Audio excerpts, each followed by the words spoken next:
ঘটনাটা পড়ে শোনাব সেটি লিখেছেন শীতল আচার্য। আজ থেকে প্রায় 25 বছর আগেকার ঘটনা। আমি আর আমার বন্ধু প্রসেনজিৎ নবমীর দিন দীঘা বেড়াতে গেছিলাম। মূলত কলকাতার পূজার ভিড় এড়াতে ও দুদিন একটু শান্তিপূর্ণ টেনশনবিহীন সময় কাটানোই ছিল উদ্দেশ্য। আমরা সকাল 11টার মধ্যেই দীঘা পৌঁছে গেলাম। এখানেও মারাত্মক ভিড় পর্যটকদের। ব্রেকফাস্ট করেই সমুদ্রের ধারে গেলাম। প্রসেনজিৎ একটু জলে নেমে হুটোপাটি করল, আর আমি পাড়ে বসে ওর পোশাক জুতো পাহারা দিতে লাগলাম। হোটেলে মাছ ভাত খেয়ে দুজনেই একটু দিবানিদ্রায় গেলাম। যখন ঘুম ভাঙল দেখি 6টা বেজে গেছে। চারিদিকে অন্ধকার। প্রসেনজিৎকে ঠেলে তুললাম। আমাদের সঙ্গে দুটো ম্যাকডোয়েল প্রিমিয়ামের বোতল ছিল। আজ সন্ধ্যায় তারই একটার সদ্ব্যবহার হবে। কাঁধের ঝোলা ব্যাগে ম্যাকডোয়েল, জল আর কোকের একটা বড় বোতল নিয়ে সমুদ্রের পাড়ে এলাম। সেখানে লোকে লোকারণ্য। অতএব এখানে ড্রিঙ্কস নইব চ। আমি আর প্রসেন সমুদ্রের ধারে ধরে শঙ্করপুরের দিকে হাঁটতে লাগলাম।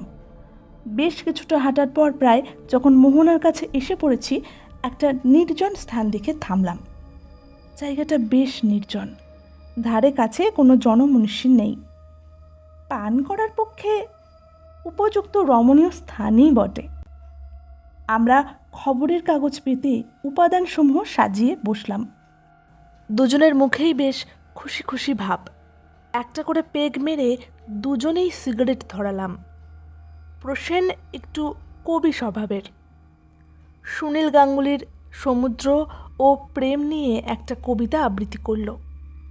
শুনতে মন্দ লাগছিল না। পরের ড্রিঙ্কটা একটু তাড়াতাড়িই নিলাম। তখনই মনে হলো দীঘা থেকে কিছু মাছ ভাজা নিয়ে এলে ভালো হতো, বড্ড তিতকুটে লাগছে। যাকগে, চানাচুর আর বাদাম দিয়েই কাজ চালাতে হবে এ যাত্রায়। সবে তৃতীয় পেগটার অর্ধেক নিয়েছি, হঠাৎ কোথা থেকে একটা চামচিকে চেহারার লোক এসে আমাদের সামনে দাঁড়ালো। চেহারা দেখে মনে হচ্ছে কোনো স্থানীয় জেলে বা ওই গোছের কিছু। লোকটা একগাল এঁটো হেসে ধপাস করে আমাদের সামনে বসে পড়ল। কি আপদ! মনে হচ্ছে লোকটা একটু টানতে চাইছে। হয়তো বাংলা টানার অভ্যেস, বিলিতি মাল দেখে লোভ হয়েছে। লোকটাই প্রথম কথা বলল। বাবুরা সুরাপান করছেন? তা ভালো। বাবুরা কি কলকাতা থেকে এসেছেন? যেখান থেকেই আসি না, তোমার কি বাবা? এসব খেজুরে আলাপি লোককে গোড়াতেই ছেটে ফেলা উচিত, নইলে সমূহ বিপদ হয়। আমি বললাম, হ্যাঁ, তোমার কি কিছু দরকার আছে আমাদের সঙ্গে? না থাকলে এখন এসো, আমাদের একটু একা থাকতে দাও। লোকটা আবারও হাসল। তারপর বলল, রাগ করছেন কেন বাবু? দূর থেকে দেখলাম আপনারা সুরাপান করছেন। বিদেশ বিভুঁই থেকে কে এসেছে এসব দেখতে হবে না? জানেন তো সমুদ্রের পাড়ে বসে নেশা করা নিষেধ। কিন্তু দেখলাম দুজন ভদ্রলোক নেশা করছে, তাই ভাবলাম।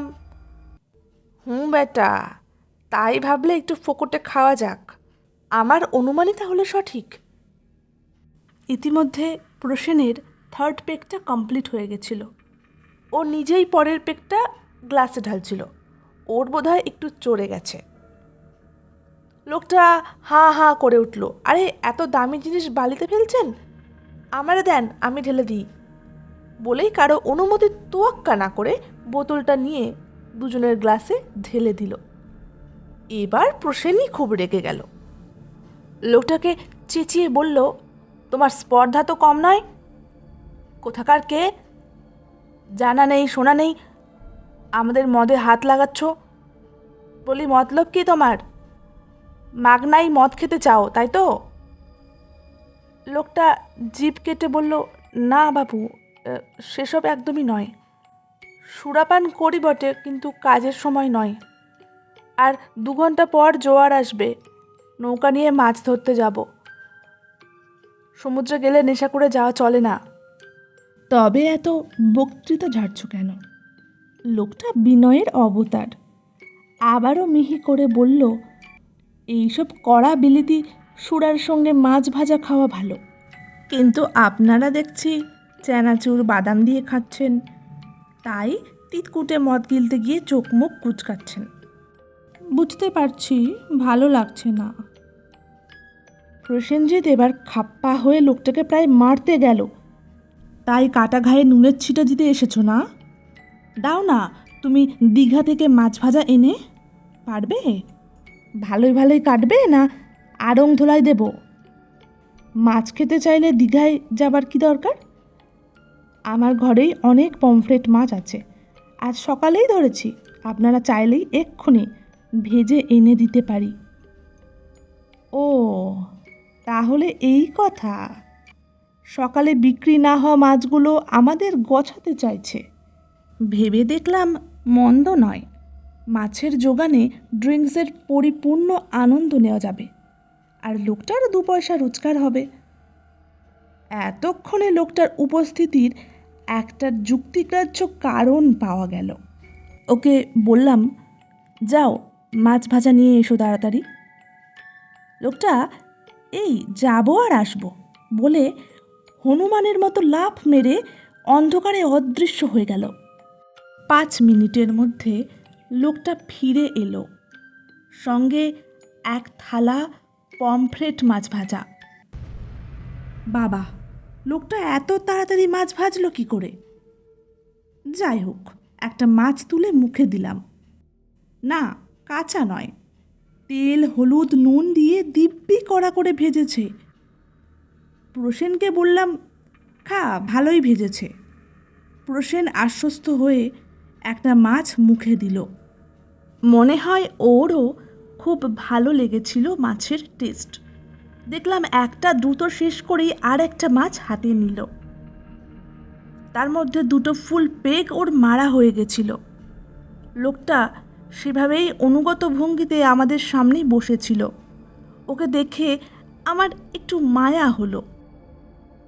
আমি বললাম, মদ না খাও, একটা মাছ তো নাও। লোকটা আবার এঁটো হাসি হেসে একটা মাছের লেজ ধরে হাঁ করল আর গোটা মাছটাকে মুখে পুরে চেবাতে লাগলো।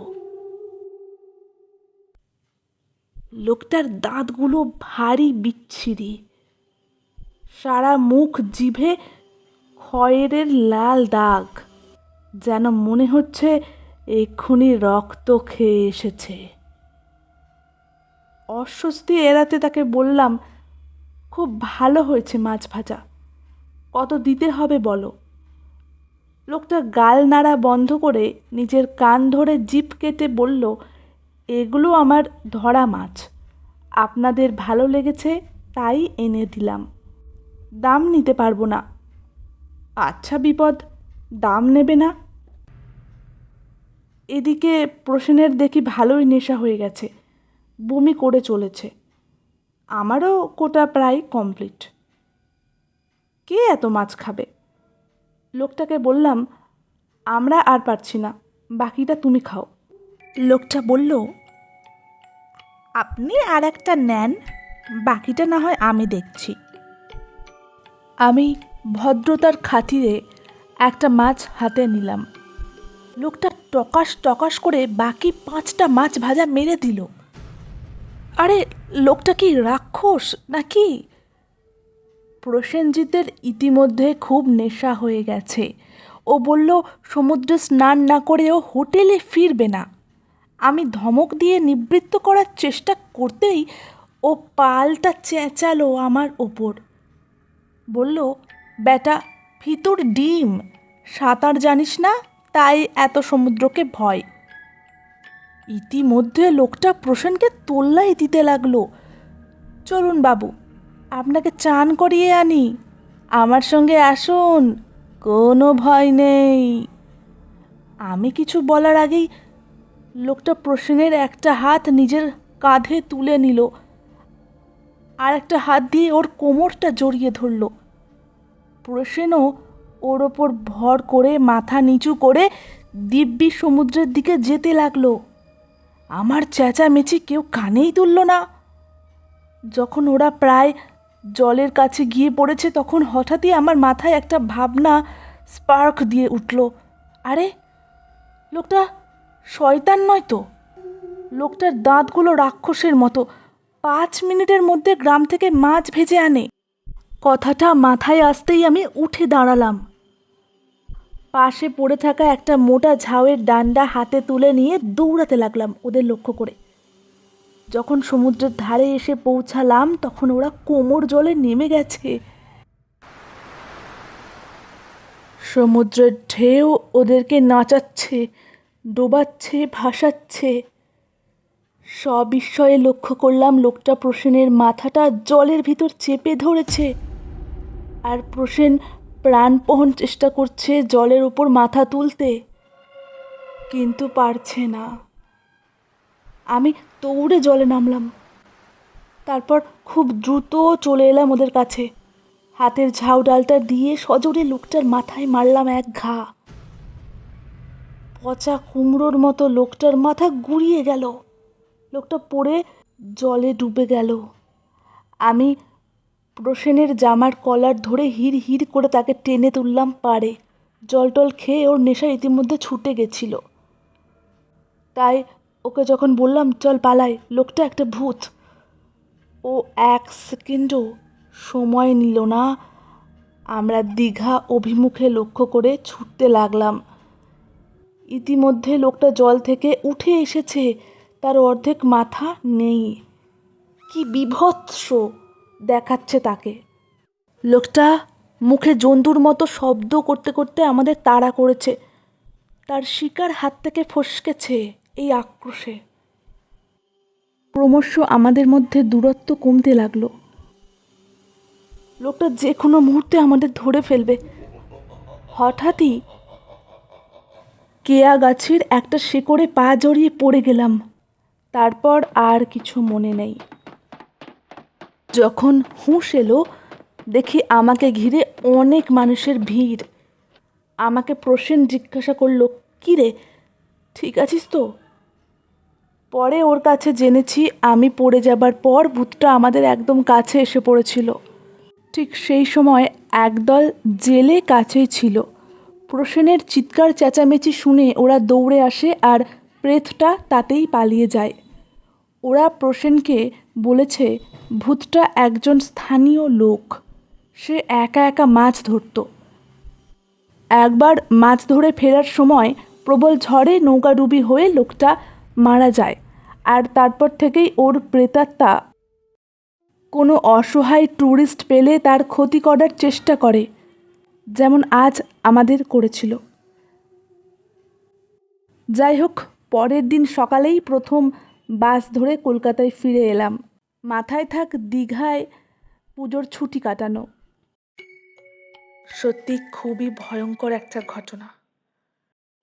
কেমন লাগলো কমেন্ট করে অবশ্যই জানাবেন। দেখা হচ্ছে নতুন কোনো এপিসোডে। আজকের মতো বিদায়।